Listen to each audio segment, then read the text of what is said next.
பாஜகவை பறி கொடுத்த ராமதாஸ் அப்படி காவு கொடுத்த ராமதாஸ். பிஜேபியோட கேரக்டர் என்னன்னு நம்ம தெரிஞ்சுக்கணும். யாரோட கூட்டணி வைக்கிறாங்களோ அந்த கட்சியை விழுங்கினாங்க, அந்த கட்சியை உடைச்சாங்க. வெற்றி பெற்று போன சட்டமன்ற உறுப்பினர்களை விலைக்கு வாங்கினாங்க. இன்றைக்கு பாரதிய ஜனதாவோட கூட்டணி தொடர்ந்தால் தமிழ்நாட்டில் 4-5 தொகுதியாவது கண்டிப்பா கிடைச்சிருக்கும் அப்படிங்கிற மாதிரி அதிமுகவில் உள்ள எல்லாருமே உறுதியா சொல்றாங்க. இதை ஏன் ஏற்க மறுக்கிறீங்க? 4 இல்லை 5 இல்லை 6 7 கூட கொடுத்துருப்பாங்க. இதில் நம்பர்ஸ் நமக்கு முக்கியம் கிடையாது. எங்களுக்கு கொள்கை கோட்பாடுகள் தான் முக்கியம்.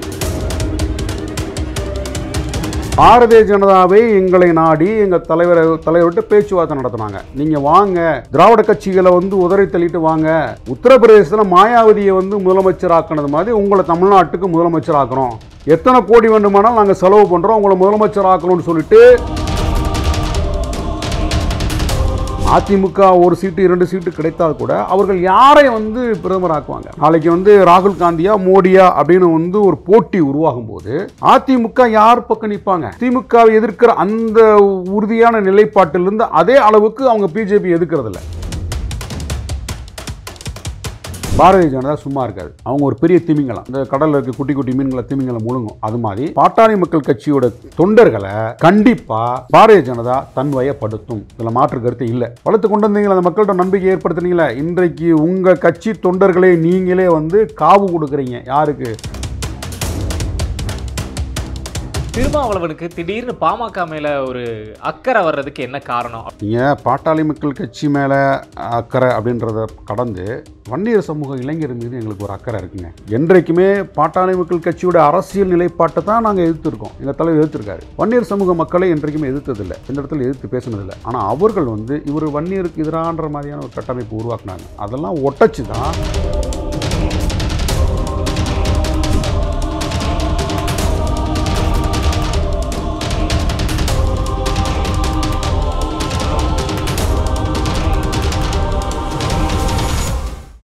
கியூப் தமிழ் நேயர்களுக்கு வணக்கம். நான் தினேஷ். இது நையப்புடை நிகழ்ச்சி. நிகழ்ச்சியின் சிறப்பு விருந்தினராக நம்மோடு கூட இணைந்திருக்கிறார் விடுதலை சிறுத்தைகள் கட்சியின் செய்தி தொடர்பாளர் திரு பாவலன் அவர்கள். முதலாவது அவரை வரவேற்கலாம். வணக்கம் சார்.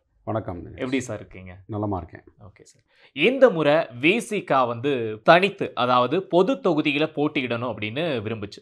அதுக்கு திமுக கொஞ்சம் எதிர்ப்பு தெரிவிச்சு அதுக்கு அனுமதிக்கல. இதை நீங்க எப்படி பாக்குறீங்க? இது உங்களுக்கு ஒரு பின்னடைவா இருக்குதா? பின்னடைவுலாம் இல்லை. நீங்கள் அந்த கேள்வியை தவறான கேள்வி. அதாவது தனித்தொகுதியில் நீங்கள் போட்டியிடக்கூடாது என்று அவர்கள் தவிர்க்கவில்லை. 3வது தொகுதி ஒதுக்கவில்லை. நாங்கள் 4 கேட்டு 3வது கொடுங்கன்னு நாங்கள் கேட்டுட்ருந்தோம். அவங்க 2க்கு மேலே கொடுக்க முடியாதுன்னு சொல்லிட்டாங்க. அது தனித்தொகுதியா பொது தொகுதியா அப்படின்றது நாங்கள் முடிவு பண்ணதான். ஏன்னா ஏற்கனவே நாங்கள் பொது தொகுதியில் போட்டிகிட்ருக்கோம். எங்கள் சட்டமன்ற உறுப்பினர்கள் 2 பேர் பொது தொகுதியில் நின்று தான் வெற்றி பெற்றிருக்காங்க. தனித்தொகுதியாக பொது தொகுதியான அவங்க திமுக முடிவு பண்ணலை, நாங்கள் முடிவு பண்ணதான். 2 தான் கொடுக்க முடியும்னு ஒரு லாக் பண்ணுறாங்க. சரி, ரைட்டு. அதுக்கு மேலே அவங்களால நாங்களும் போராடி பார்த்தோம், நிறைய அழுத்தம் கொடுத்தோம், நிறைய அதுக்கான சமூக காரணங்கள்லாம் எடுத்துரைத்தோம். எங்களுக்கு தேர்தலில் எங்களுடைய இந்த பயணத்தை ஒட்டி எங்களுக்கு இன்றைக்கி இருக்கக்கூடிய வாக்கு வங்கி பெருசாக விரிவடைஞ்சிட்டே இருக்குது. நீங்கள் தமிழ்நாட்டிலேயே பிற கட்சிகளை ஒப்பிடும்போது விடுதலை சிறுத்தைகளுடைய வாக்கு வங்கி தான் நாளுக்கு நாள் விரிவடைந்து கொண்டே போகிறது. தமிழ்நாட்டில் 3வது பெரிய கட்சி விடுதலை சிறுத்தைகள் கட்சி. திமுக, அதிமுக, விசிக 3வது இடத்தை நோக்கி நாங்கள் வந்துட்டோம். தமிழ்நாட்டில் இருக்கக்கூடிய எல்லா வாக்குச்சாவடியிலையும் வாக்குச்சாவடி முகவர்கள் நியமிக்கக்கூடிய இடத்தை நோக்கி நாங்கள் வந்துட்டோம். அப்போ தமிழ்நாட்டின் அரசியல் மைய புள்ளியாக இருக்கிறது இன்றைக்கு தலைவர் எழுச்சி தமிழர். அவரை சுற்றி தான் இன்றைக்கி தமிழ்நாட்டு அரசியல் இயங்கிட்டு இருக்கு. விடுதலை சிறுத்தைகள் அந்த அளவுக்கு தமிழ்நாட்டின் அரசியல் களத்தில் தவிர்க்க முடியாத ஒரு சக்தியாக வந்துட்டோம். அதனால் இவங்களுக்கெல்லாம் பொது தொகுதி கொடுக்க முடியாது அப்படின்னு எந்த அரசியல் கட்சியும் சொல்ல முடியாது. 2 தான் கொடுக்க முடியும் அப்படின்னு சொல்லும்போது எங்கள் தலைவருக்கு பொதுச் செயலாளர் போட்டியிடக்கூடிய ஒரு சூழல். அதனால் 2 பேருக்குமே உரிய அந்த ரிசர்வ் தொகுதி தனி தொகுதியை நாங்கள் வாங்கிக்கிட்டோம். அவ்வளோதான். இப்போ அதிமுக விசிகாவுக்கு அழைப்பு கொடுத்துருந்தாங்க. திருமாவளவனை கூப்பிட்டுருந்தாங்க. அப்படி கூப்பிட்டுருந்து திருமாவளவன் போய் அதிமுகவில் சேர்ந்துருந்தா 4லிருந்து 5 தொகுதியாவது கண்டிப்பா கிடைச்சிருக்கும் அப்படிங்கிற மாதிரி அதிமுகவுல உள்ள எல்லாருமே உறுதியா சொல்றாங்க. இதை ஏன் ஏற்க மறுத்தீங்க? 4 இல்ல, 5 இல்ல, 6, 7 கூட குடுத்துருப்பாங்க. இதில வந்து நம்பர்ஸ் வந்து நமக்கு முக்கியம் கிடையாது. எங்களுக்கு வந்து கொள்கை கோட்பாடுகள் தான் முக்கியம். நாங்க சனாதன எதிர்ப்புல எந்த காலகட்டத்திலும் சமரசம் இல்லாத ஒரு போராட்டத்தை நாங்க நடத்திட்டு வர்றோம். சாதி ஒழிப்பு, சனாதன எதிர்ப்பு அப்படின்றத வந்து நாங்க கரெக்ட்டா வந்து அதில அந்த களத்தில நின்னு இன்றைக்கு வரை சமரசம் இல்லாத ஒரு போராட்டத்தை தலைவர் எழுச்சி தமிழர் வந்து எங்கள தலைமை தாங்கி நடத்தி வந்துட்டுருக்காரு. நாங்க எப்போதுமே வந்து தனிப்பட்ட முறையில் அரசியல் லாபம் கருதி கூட்டணி வைக்கிறதில்ல. எங்களோட மக்கள் நலன் சார்ந்து தான் ஒரு கூட்டணி உருவாக்குறோம். அடுத்து வந்து கொள்கை விஷயத்தில் நாங்கள் வந்து சமரசமானதில்லை. எங்களுக்கு கொள்கை தான் முக்கியம். பாரதிய ஜனதாவே எங்களை நாடி எங்கள் தலைவர்கிட்ட பேச்சுவார்த்தை நடத்தினாங்க. நீங்கள் வாங்க, திராவிட கட்சிகளை வந்து உதறி தள்ளிட்டு வாங்க, உத்தரப்பிரதேசத்தில் மாயாவதியை வந்து முதலமைச்சராக்கினது மாதிரி உங்களை தமிழ்நாட்டுக்கு முதலமைச்சராக்குறோம். உங்கள் மேலே ஒரு நல்ல இமேஜ் இருக்குது, ஒரு க்ளீன் ஹேண்டு, எந்த விதமான குற்றச்சாட்டுக்கும் நீங்கள் ஆளாகாதவர், தமிழ்நாட்டு மக்கள் மத்தியில் உங்களுக்கு நல்ல ஒரு இமேஜ் இருக்குது, எத்தனை கோடி வேண்டுமானாலும் நாங்கள் செலவு பண்ணுறோம், உங்களை முதலமைச்சர் ஆக்கணும்னு சொல்லிட்டு, இதெல்லாம் இந்த வரலாறுலாம் அண்ணாமலைக்கு தெரியாது. அவர் கத்துக்குட்டி. இவருக்கு சீனியர்ஸ் இருக்காங்கல்ல, ஏற்கனவே தமிழ்நாட்டு பாரதிய ஜனதாவில் தலைமை தாங்கி வழி நடத்தினவர்கள், டெல்லியில் இருக்கக்கூடிய ஆட்கள், இந்த கட்சிக்கு அப்பாற்பட்டு ஒரு டீம் இருக்கும், இந்த பேரம் பேசுறதுக்கான ஒரு டீம். அவங்க கட்சியில் முகத்தை காட்ட மாட்டாங்க. அவர்களும் இவர்களுக்கு முன்னாடி பாரதிய ஜனதா பொறுப்பில் இருந்தவங்களும் எங்கள் தலைவர் எழுச்சி தமிழரை சந்தித்து பலமுறை பேசுனாங்க. என் மூலமாக கூட சில பேர் வந்தாங்க, வந்து தலைவர் நான் அழைச்சி கொண்டு போய் விட்டேன், சந்திக்கணும் விரும்பினாங்க, பேசுனாங்க. அவங்க சொன்னது தான், உத்தரப்பிரதேசத்தில் மாயாவதியை முதலமைச்சர் ஆக்கணும் மாதிரி தமிழ்நாட்டில் உங்களை முதலமைச்சர் ஆக்குறோம், திராவிட கட்சியில் உதவி தள்ளிட்டு வாங்கினாங்க. நாங்கள் சொன்னது, நாங்கள் வந்து புரட்சியாளர் அம்பேத்கர் அவருடைய கொள்கை வாரிசாக வந்து தமிழ்நாட்டில் நாங்கள் இயங்கிட்டு இருக்கோம். எங்களுக்கு கொள்கை கோட்பாடு தான் முக்கியம், சாதி ஒழிப்பு தான் முக்கியம். மனிதர் கூறு போட்டு இருக்கக்கூடிய சனாதன கோட்பாட்டை ஒழிக்க வேண்டும் என்று நாங்கள் போராடிட்டு இருக்கோம். அது பிஜேபி ஒழிக்குமா? ஒழிக்காது. சாதி ஒழிகன்னு பிஜேபி சொல்லுமா? சொல்லாது. அப்போ இந்த முரண்பாடு இருக்கனால பிஜேபியில் நாங்கள் கூட்டணி வைக்க முடியாது. வந்தாங்க, பார்த்தாங்க, பேசுனாங்க. தலைவர் வந்து முடியாதுங்க, எனக்கு வந்து என்னுடைய கொள்கை வேறு, உங்களுடைய கொள்கை வேறு, எனக்கும் உங்களுக்கும் கொள்கை அடிப்படையில் சித்தாந்தின் அடிப்படையில் ஒரு பெரிய இடைவெளி இருக்குது, அதில் உங்களுடைய வருகைக்கு நன்றின்னு சொல்லிட்டு அவங்களுக்கு வந்து தேநீர் கொடுத்து அனுப்பிச்சி வச்சிட்டார். அப்படி ஆசை வார்த்தைகளுக்கே மயங்காமல், கொள்கையை வந்து சமரசமாகாமல் வந்து இன்றைக்கு அந்த களத்தில் உறுதியாக நின்று போராடக்கூடிய அம்பேத்கருக்கு பிறகு அந்த இடத்தை இட்டு நிரப்பக்கூடிய இடத்துல தலைவர் எழுச்சி தமிழர் அவர்கள் வந்து பயணிச்சிட்ருக்காரு. தமிழ்நாட்டையும் கடந்து இன்றைக்கு இந்தியா முழுமைக்கும் தேவைப்படக்கூடிய ஒரு ஆளுமையாக, ஒரு தலைவராக இன்றைக்கு வளர்ந்து நிற்கிறார். விடுதலை சிறுத்தைகள் கட்சி தமிழ்நாட்டையும் கடந்து தெலுங்கானா, ஆந்திரா, கேரளா, கர்நாடகா, மும்பை வரைக்கும் எங்களுக்கு கட்சி வந்து விரிவடைஞ்சு போயிட்டுருக்கு. அம்பேத்கருக்கு அடுத்து அந்த இடத்த வந்து ஃபுல்ஃபில் பண்ணக்கூடிய ஒரு லீடராக, ஒரு பெர்சனாலிட்டியான லீடராக வந்து டெவலப் ஆகிட்டார். அதனால் வந்து இவங்க 5 சீட்டு தர்றோம், 6 சீட்டு தர்றோம் அப்படின்ற இந்த ஆசை வார்த்தைகளுக்கெல்லாம் நாங்கள் மயங்க முடியாது. ஏன்னா ஆஃப்டர் எலெக்ஷன், தேர்தலுக்கு பிறகு அதிமுக 1 சீட்டு 2 சீட்டு கிடைத்தால் கூட அவர்கள் யாரை வந்து பிரதமராக்குவாங்க? நாளைக்கு வந்து ராகுல் காந்தியா, மோடியா அப்படின்னு வந்து ஒரு போட்டி உருவாகும் போது அதிமுக யார் பக்கம் நிற்பாங்க? நாங்கள் காங்கிரஸுக்கு பக்கம் நிற்கிறோம், வந்து ராகுல் காந்தியை பிரைம் மினிஸ்டர் ஆக்குறோம், அல்லது வந்து கார்கேவை நாங்கள் வந்து பிரைம் மினிஸ்டர் ஆகணும் அவங்க ஒத்துக்கிட்டு அதுக்கான அறிக்கை ஏதாவது எடப்பாடி கொடுத்தாங்களா? இல்லை. இன்றைக்கு வரைக்கும் பிஜேபிக்கு எதிராக வந்து எதுவுமே பெருசாலாம் காட்டாமல் எதுவும் பேசுறதில்ல. அவங்க திமுகவை எதிர்க்கிறாங்களோ ஒழிய திமுகவை எதிர்க்கிற அந்த உறுதியான நிலைப்பாட்டிலிருந்து அதே அளவுக்கு அவங்க பிஜேபி எதிர்க்கிறதில்ல. அந்த மாதிரி இருக்கும் பட்சத்தில் வந்து அதிமுகவை எப்படி நம்ப முடியும்? நாங்கள் எப்படி நம்ப முடியும்? இப்போ இருக்கக்கூடிய இந்த கூட்டணி ஒரு சக்ஸஸ் ஃபார்முலா. தொடர்ந்து வந்து நாங்கள் வந்து கடந்த நாடாளுமன்றம், சட்டமன்றம், உள்ளாட்சி தேர்தலாக சந்தித்து அடிச்சு தூள் கலைப்பை நிறையா செஞ்சு வெற்றி பெற்று வந்திருக்கோம். அடுத்த நாடாளுமன்ற தேர்தல் இன்றைக்கு முதல் முறையாக எல்லா இந்த கூட்டணி கட்சி மத்தியில் ஒரு ஒருங்கிணைந்த கருத்து ஒற்றுமை உருவாகி அவர்களுக்கான சீட்டை வந்து பகிர்ந்து கொண்டு நாங்கள் பயணத்தில் போயிட்டோம், டேக் ஆஃப் ஆகிட்டோம். இந்த பக்கம் அதிமுகவுக்கும் ஆள் இல்லை, பிஜேபிக்கும் ஆள் இல்லை. பேச்சுவார்த்தை இழுத்துக்கிட்டே ஓடுது, ஆட்கள் இல்லை.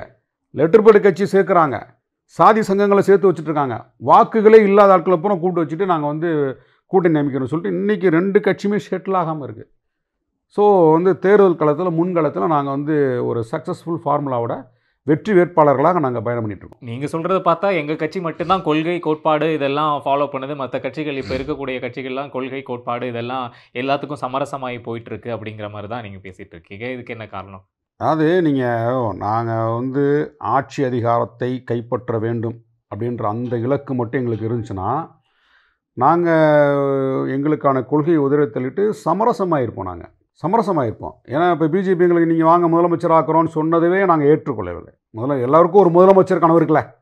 தமிழ்நாட்டில் கட்சி தொடங்குகிற அத்தனை பேருக்குமே முதலமைச்சர் கனவு இருக்குது. எங்களுக்கும் எங்கள் தலைவருக்கும் இந்த முதலமைச்சர் என்கின்ற அந்த கனவு இருந்தாலும் அந்த கனவுக்காக வந்து கொண்ட கொள்கையில் சமரசமாகாமல் இருக்கணும். அதுதான் நான் வந்து உறுதியாக நான் வந்து ரொம்ப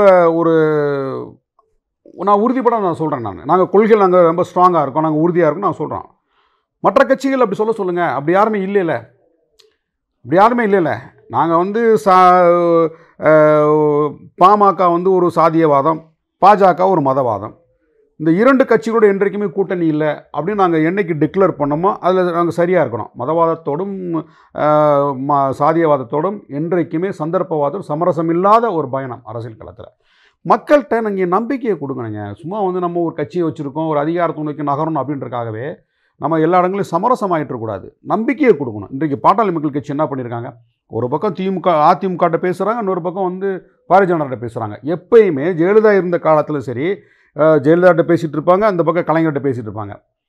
கலைஞர்கிட்ட செட்டில் ஆனால் ஜெயலலிதாவை திட்டுவாங்க, ஜெயலலிதாட்ட செட்டில் ஆன பிறகு கலைஞரை திட்டுவாங்க. இதுதான் அவங்களுடைய கடந்த கால வரலாறு.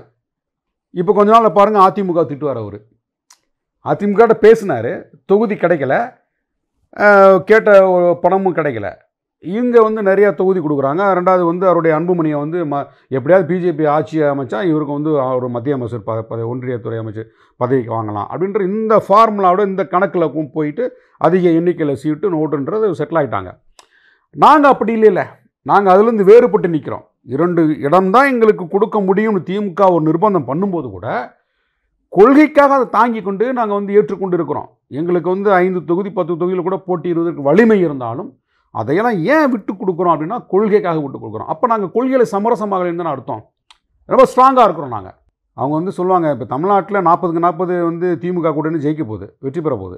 அப்போ இந்த தேர்தல் அவங்களுக்கு பலத்தை அடியே கொடுக்கும். எதன் அடிப்படையில் சொல்கிறீங்க அது பலத்தை அடி? ஆமாம், வந்து கூடா நட்பு கேடாய் முடியும். பாரதிய ஜனதா வந்து தமிழ்நாட்டில் எங்கே இருக்குது அவங்களுக்கு வாக்கு வங்கி? வட இந்தியாவிலேயே கொண்டாடப்பட்ட பாரதிய ஜனதா இந்த தேர்தலில் தூக்கி எறியப்படக்கூடிய இடத்தை நோக்கி நகர்ந்துருச்சு. மோடி அவர்கள் வந்து 2014 சொன்ன எந்த வாக்குறுதி இன்று வரை நிறைவேற்றவில்லை. ஏகப்பட்ட வாக்குறுதி கொடுத்தாரு. ஒரு வாக்குறுதி கூட இன்றைக்கு வந்து அவரால் நிறைவேற்றி காட்ட முடியல.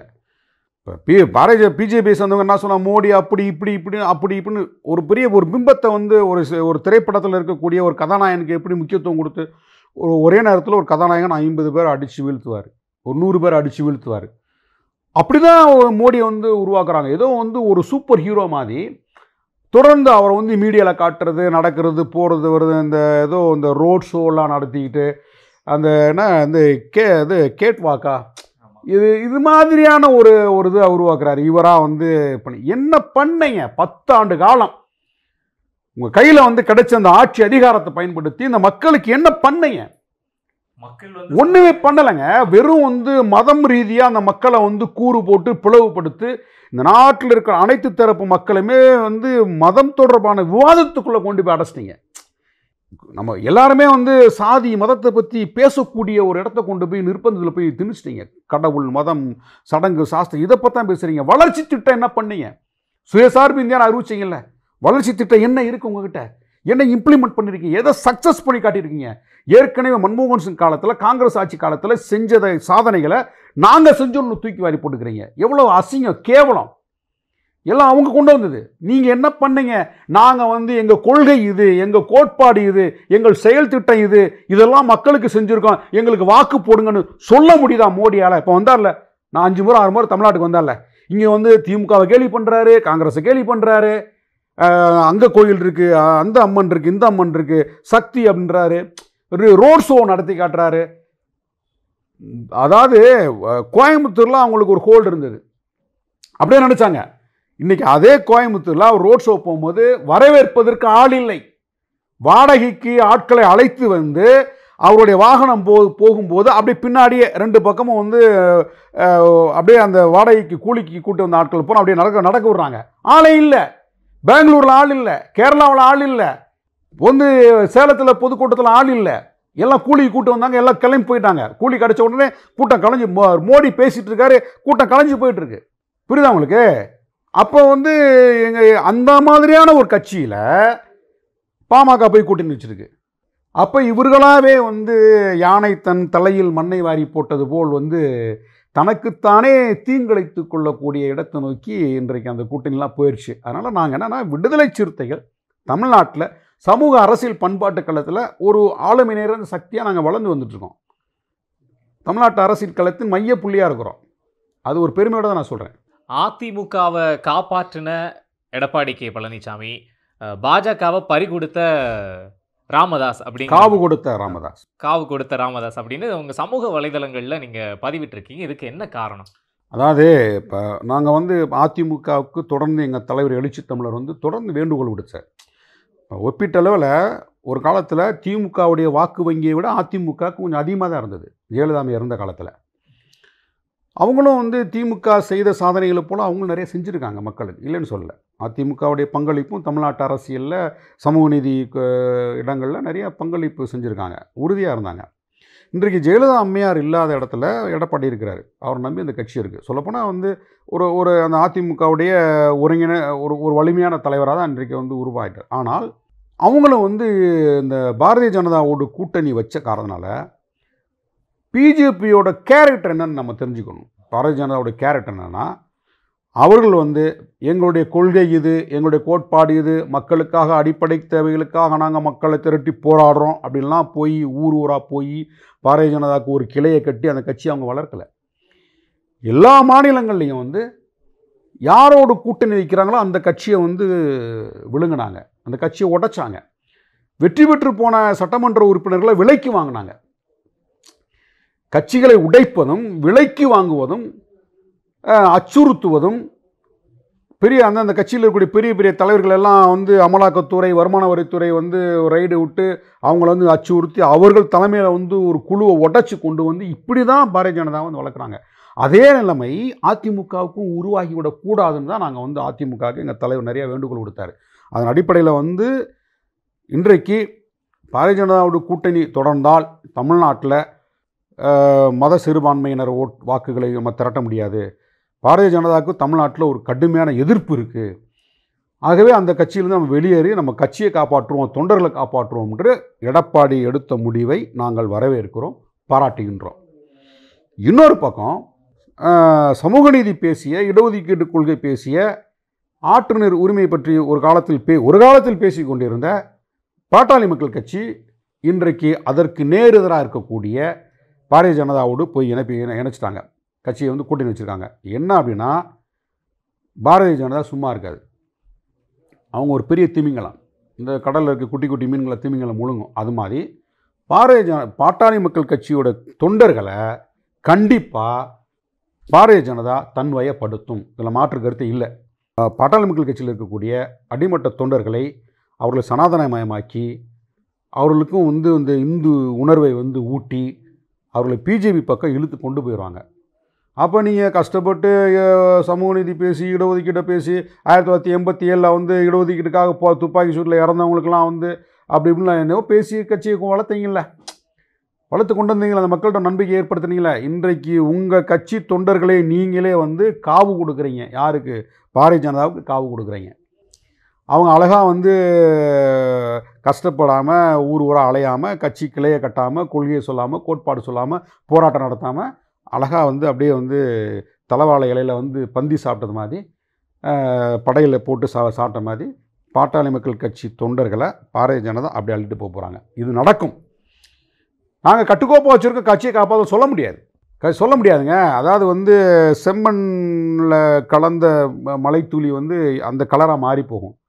அப்படி தான் பாரதிய ஜனதாவோட வந்து யாரெல்லாம் உறவு வைக்கிறாங்களோ, கூட்டணி வைக்கிறாங்களோ, அந்த பாரதிய ஜனதாவுடைய கொள்கையோடு அப்படி அந்த மாதிரி வந்து கரைஞ்சிருவாங்க. அதில் மீண்டு வர முடியாது அவங்களால. அப்போ நம்ம என்ன சொல்கிறோன்னா, ஒரு பெரிய வலிமையான கட்சி தான் பாட்டாளி மக்கள் கட்சி. ஒரு காலத்தில் தமிழ்நாட்டில் வட மாநிலங்களில், வட மாவட்டங்களில் தேர்தல் களத்தில் ஒரு வலிமையான ஒரு ஒரு ஒரு கட்சி.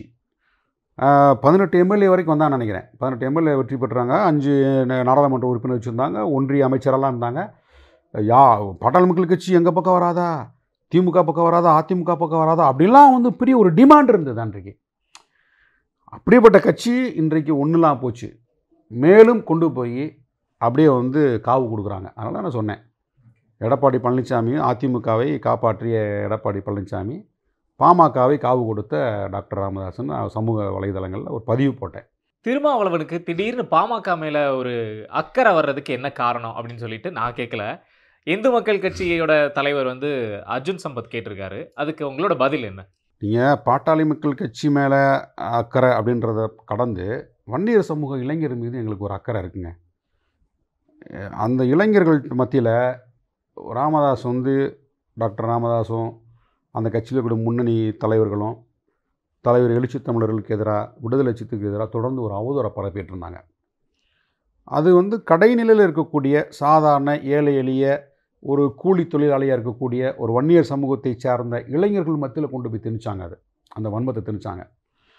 அதையெல்லாம் தாங்கி கொண்டு தான் அதே வன்னியர் சமூகத்தின் இளைஞர்களுக்காக எங்கள் தலைவர் வந்து பேசி வருவார், போராடுறார்.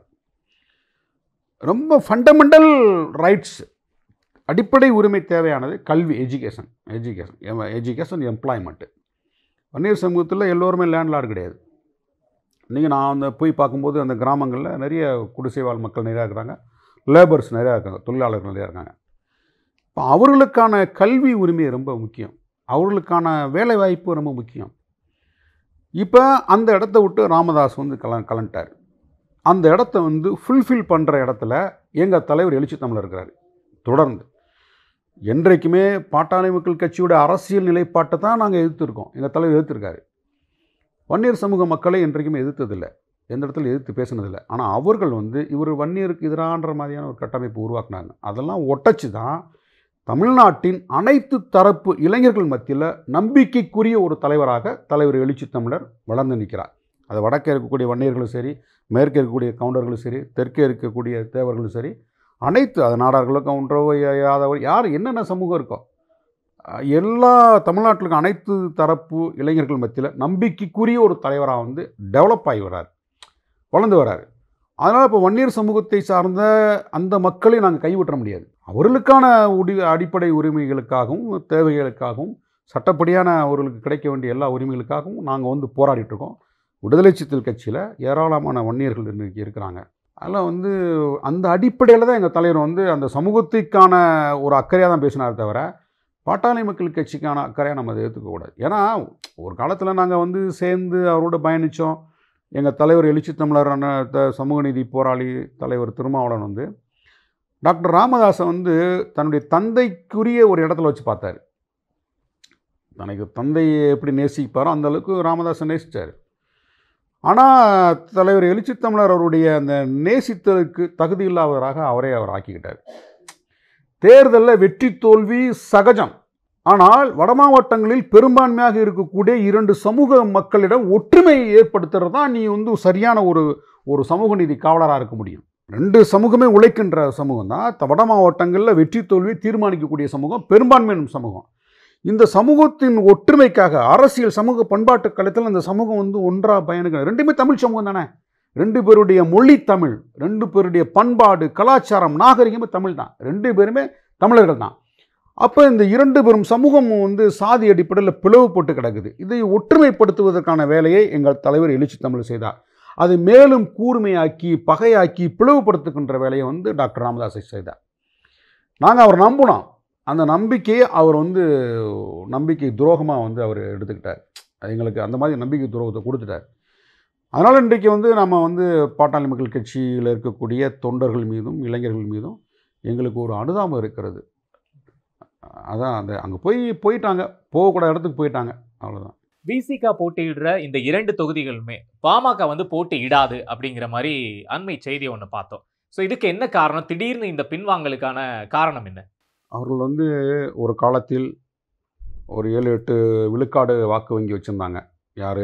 பாட்டாளி மக்கள் கட்சி. ஆனால் இன்றைக்கு வந்து அதெல்லாம் குறைஞ்சிட்டு ஒரு 3 விழுக்காடு தான் இருக்கும்னு நினைக்கிறேன். அந்த 3 விழுக்காடு வாக்குகளை வைத்துக்கொண்டு விடுதலை சிறுத்தைகளை எதிர்த்து போட்டியிட்டு தோல்வி அடைவது உறுதியாகிறோம். அந்த தோல்வியை எப்படி தாங்கிக் கொள்வது? அவங்க கட்சி மத்தியில் அதை எப்படி வந்து தொண்டர்கள்லாம் அவ்வளோ எளிதாக எடுத்துக்கிற மாட்டாங்க.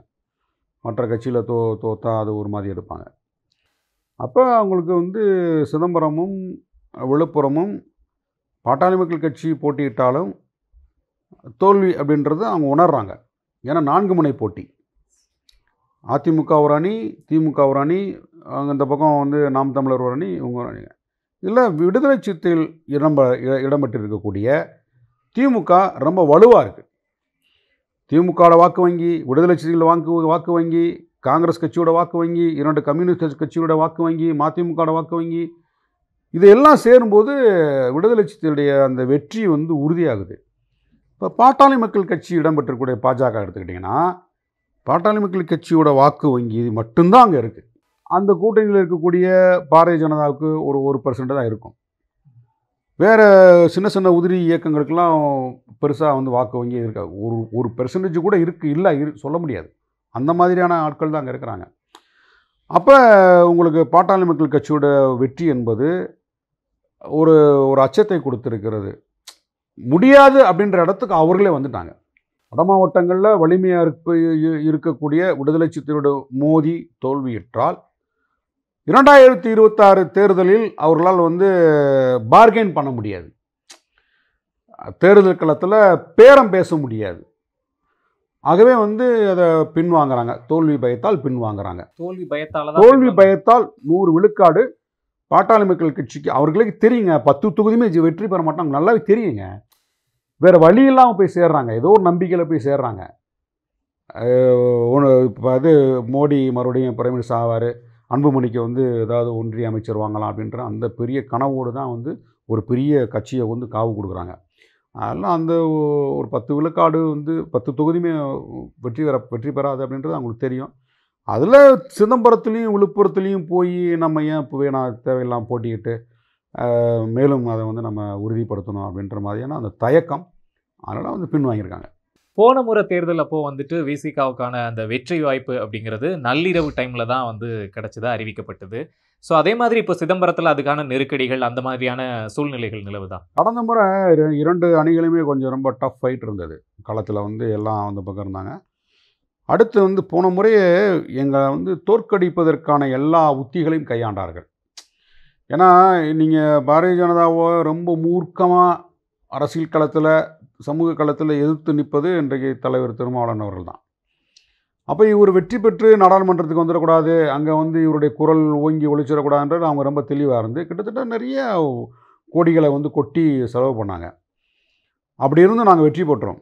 அந்த மின்னணு வாக்கு இயந்திரம் 2 இடங்களில் வந்து பழுதாகி அதை எண்ணலை, இந்த மாதிரி குளறுபடிகள் நடந்துச்சு. இவரே அந்த வாக்கு எண்ணிக்கை அந்த மையத்துக்கு போய் இருந்து இவர் அங்கே போகலை அப்படின்னா திருமாவளவன் தோல்வி அடைந்தார்னு அறிவிச்சிருப்பாங்க. இவர் அங்கே போய் நின்ன பிறகு தான் அது முறையாக எண்ணப்பட்டது. ஏன்னா எங்கள் வாக்குச்சாவடி முகவர்களை எங்கள் தேர்தல் பூத் ஏஜென்ட் இருக்காங்க இல்லையா, அவங்கள பூரா வெளியேற்றிட்டாங்க. வெளியேற்ற வேண்டிய காரணம் என்ன அவசியம் இருக்குது? எல்லா கட்சியுடைய அந்த ஏஜெண்ட் இருக்கிறீங்க, கவுண்டிங் ஏஜெண்ட் இருக்கிறாங்க உள்ள. அப்போ எங்கள் கட்சியோட கவுண்டிங் ஏஜெண்ட்டை மட்டும் நீங்கள் ஏன் வெளியேற்றுறீங்க? வெளியேற்றிட்டு இவர் வந்து தோல்வி அடைஞ்சார்னு அறிவிக்கிறதுக்கு எல்லா சதித்திட்டமும் அங்கே தீட்டப்பட்டது. இதை உணர்ந்த எங்கள் தலைவர் அந்த மையத்துக்கே வாக்கு என்ற அந்த மையத்துக்கே போய் இருந்து அவருடைய கண்காணிப்பிலே எண்ணி அறிவிக்கப்படும் போது தான் நான் எங்களுடைய வெற்றி வந்து உறுதின்னு அன்றைக்கு அறிவிக்கப்பட்டது. இன்று இந்த தேர்தல் அப்படி இருக்காது, மிகவும் எளிதாக அமைந்துவிடும். இதுவரை பல்வேறு கருத்துக்களை பகிர்ந்து கொண்டமைக்கு நன்றி. நன்றி.